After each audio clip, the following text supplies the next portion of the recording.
Mag-adobo tayo ng manok. Gisa natin ng sibuyas, luya. Ayan po. Sangkutsahin po natin. Sabay po natin ang manok. Po. Para sa pagkasangkutsa. Ayan. Sangkutsahin lang po muna natin. Ayan po. Ayan. Sangkutsahin ng maigi. Yung medyo parang napiprito. Parang sarap-sarap.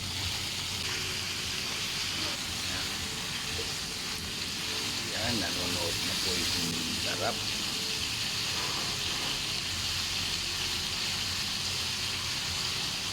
Nagre-renew ka na ba? Medyo parang napiprito na siya.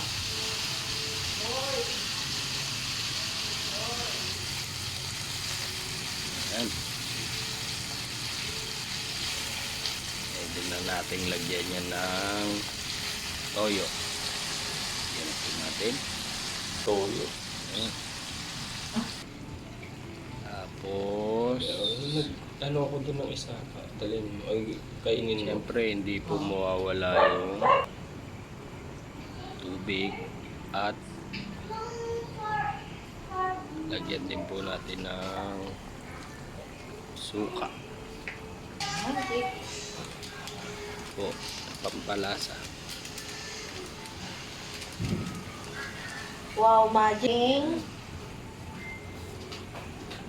Nilagyan ko rin po yan ng konting sugar para pambalanse po sa alat, asim. Ayan.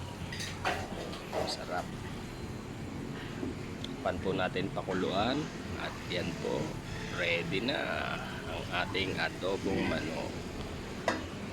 Sarap na ito mga idol. Thanks for watching.